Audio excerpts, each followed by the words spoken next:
Have you noticed that the Chinese President Xi Jingping has seemed a bit more friendly lately? It wasn't long ago that he wasn't returning Australia's calls, but now he's smiling in photos with the Prime Minister. Much warmer in Shanghai than Beijing. And he's made his first visit to the United States since 2017, when he dropped into Mar-a-Lago to taste the most beautiful piece of chocolate cake that you've ever seen, and President Xi was enjoying it. But there are some countries that have been benefiting for a while from a friendship with China, like Solomon Islands. China built most of the venues which have allowed the capital Honiara to host the 2023 Pacific Games. See, China, as in mainland China, is using cash to try and shore up support in key parts of the world, including the Pacific. In Honiara, that's come in the form of the Pacific Games precinct. They built most of the venues. But they're not alone in terms of their interest in Solomon Islands. Like the geopolitical version of The Bachelor, China, Taiwan, Australia and the United States are all trying desperately to win Honiara's heart. This tussle has caused panic in Taipei and Canberra, anger in Beijing and Washington, and actual violence in the Solomons. It's hard to think of a more perfect example of trouble in paradise. I'm Matt Bevan, and this is If You're Listening.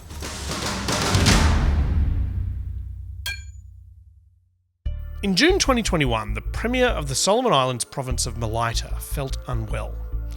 Daniel Suidani had only just got into politics. He'd spent his early career as a teacher. I am a teacher by provision in the elementary school before I became the member of the Provincial Assembly. But Daniel Suidani's doctors had bad news.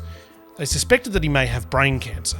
They told me that I need to see a CT scan machine to go and have a CT scan to find out what's happening in my brain. The closest CT scanner to Malaita is in Brisbane, and it's not cheap to access without an Australian Medicare card. The charges of that test is huge. It's about 122,000 Australian dollars, so it's really difficult for me. And so his staff contacted the Solomon Islands Prime Minister. Perhaps the nation's government could help out the Premier of their most populous province. Why yes, of course, money would come, but just one small condition. The Premier would need to shake the Prime Minister's hand. And Daniel Suidani said, absolutely not. The events that followed were extraordinary. Unrest and defiance on the streets of Honiara. Now we have buildings burning down at both ends of the town. And it led to an international diplomatic clash. So why wouldn't Daniel Suidani, a man who desperately needed help, shake the Prime Minister's hand? Well, it's because the Prime Minister was aligned with China. And Daniel Suidani had become a symbol of resistance to China's influence in the Pacific. Okay, let's take a step back. The problem of this ethnic tensions is rooted in the history of this country. See, Malaita, the island Daniel Suidani led, is not like the rest of the Solomon Islands. The pristine island of Malaita is just a short journey from the capital of Solomon Islands, Honiara, but Malaitan people see their culture as vastly different, and so does their Premier. The Malaitans are famous for their bamboo flutes.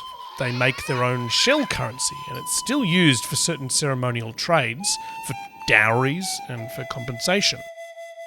Compensation is a big part of Malaitan culture. Wrongs must be righted with a payment of a fine in shell money. Now, I'm calling them Malaitans, but that's a relatively recent concept. Despite it being the most populous island in the country, the people there haven't always seen themselves as a single unit.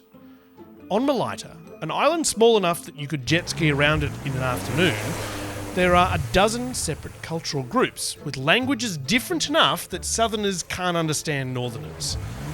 The Malaitans violently resisted colonisation by the British Empire and conversion to Christianity.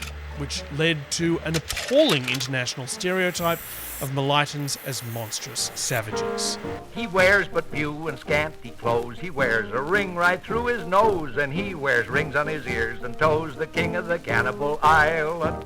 Once contact was made, thousands of Malaitan men were lured onto ships, or if they couldn't be lured, they would round them up with a gun, and then bring them to Queensland. And there, of course, as you know, they were used as slave labour on the sugarcane plantations. Your father was a slave? Oh, yes. In Queensland, Australia, Malaitans started to realise they had a lot in common. For the first time, they saw themselves not as members of unconnected island tribes, but as a single group.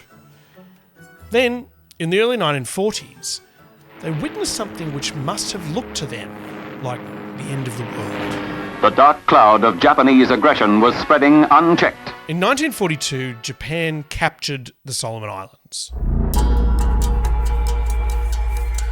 Around here was one of the most strategically important pieces of land to Australia in the entire Pacific.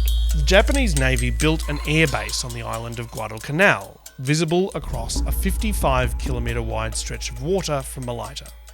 If you look at a map of shipping traffic, it's pretty clear what was going on here. The shipping routes connecting Eastern Australia and New Zealand to the rest of the world go past the Solomon Islands. A base there would put both Australia and New Zealand at risk of a blockade. The Japanese were building a strategic airbase from which to cut off the supply lines to Australia. This is where the Allies decided that they would start their fight back against the Japanese. The Allied plan was to wrest these important islands one by one from entrenched Japanese soldiers and Marines. The battle was apocalyptic. In 8 months of jungle skirmish, aerial combat, and massive confrontations at sea, Japanese and Americans fought for Guadalcanal. On bare ridges and in jungle valleys, they fought the new kind of war. 30,000 men were killed. 50 ships and 1,500 planes were destroyed. So many ships were sunk off Guadalcanal that the stretch of water is now called Iron Bottom Sound. As Guadalcanal was torn apart, the people of Malaita watched the horrific battle from their island essentially untouched. After winning the battle, the American Marines took control of the airbase on Guadalcanal. They built a modern Western-style town around the base to house their personnel, and they named it Honiara. It was a nice place. The Queen visited and everything. The British Solomons are sometimes called the Happy Isles, and certainly the people of the Protectorate seem cheerful enough, living at a leisurely pace that would be the envy of most Australians. And in the late 70s, it was to Honiara that an obscure royal named Prince Richard was sent to give an awkward speech in pidgin English, relinquishing British control over the islands. Country belong you fella, hemi grow up. And Queen, hemi want him, every something belong you fella. Nailed it. Tensions between Malaita and Guadalcanal have been high ever since political control was centralised there in Honiara. Now, as a newly independent country, they needed to make a tough decision. Where were they going to build their embassy in China? Do you want to build it in Beijing, recognising the Chinese Communist Party as the legitimate rulers of China? Or do you want to build it in Taiwan and recognise the nationalist government in Taipei? They picked Taiwan. The Solomons is one of only 25 countries that still have formal diplomatic relations with Taiwan. But they tried to make it clear that they didn't have any particular beef with Beijing and were happy to trade with the mainland Chinese. China was interested in the well-being of the country, as there was a small but significant population of Chinese people in Honiara. Most of the shops in Honiara are in Chinese hands. This Chinese population has often found itself at the epicentre when violence breaks out between Malaita and Guadalcanal. Fighting is escalating on the main island between residents of Guadalcanal and those who've arrived from the nearby island of Malaita. And China has called on Australia and other Pacific countries to offer more protection to the island nation's Chinese community. Australia has repeatedly sent troops and police to the Solomons to keep the peace, and invested massively in supporting the functioning of the Solomons government. That investment has made Australia by far the Solomon Islands' biggest donor. Next was New Zealand, then Japan, then Taiwan. China, though they traded heavily with the Solomon Islands, didn't invest anything. Pacific Island countries that did recognise the government in Beijing got quite a lot of investment from that government. So, 4 years ago, the Solomons Prime Minister Manasseh Sogavare decided it was time they got a piece of that action.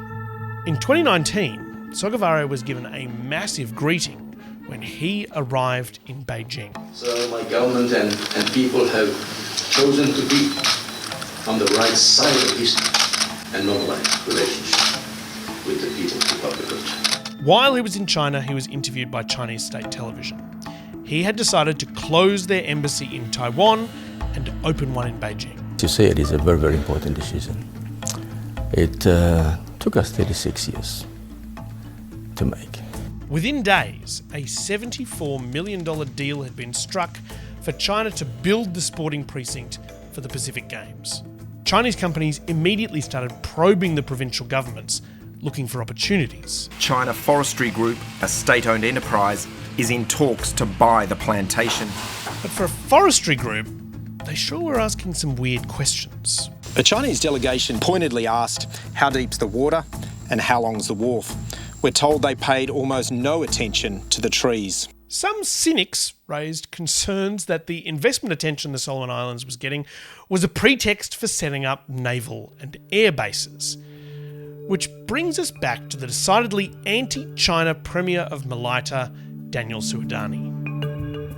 In 2019, when this deal was signed, Premier Suidani was very new to politics. And I was voted in as a member of the Provincial Assembly and became the Premier as well that same year, 2019.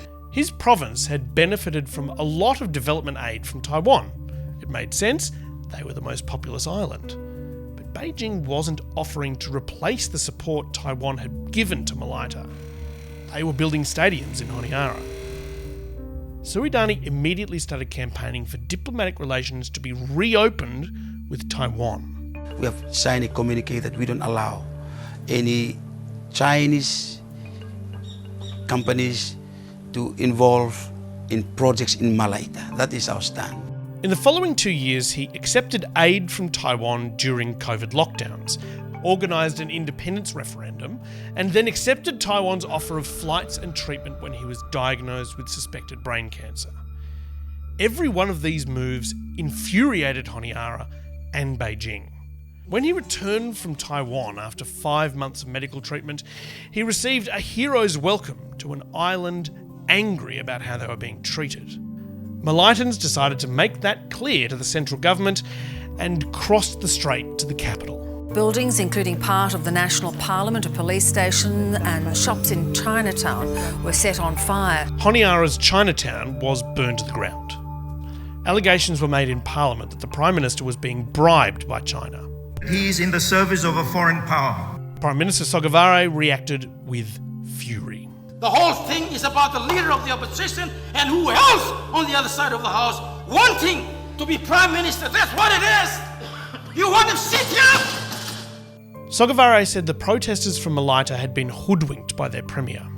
The innocent people of Malaita have been lied to by these agents of Taiwan.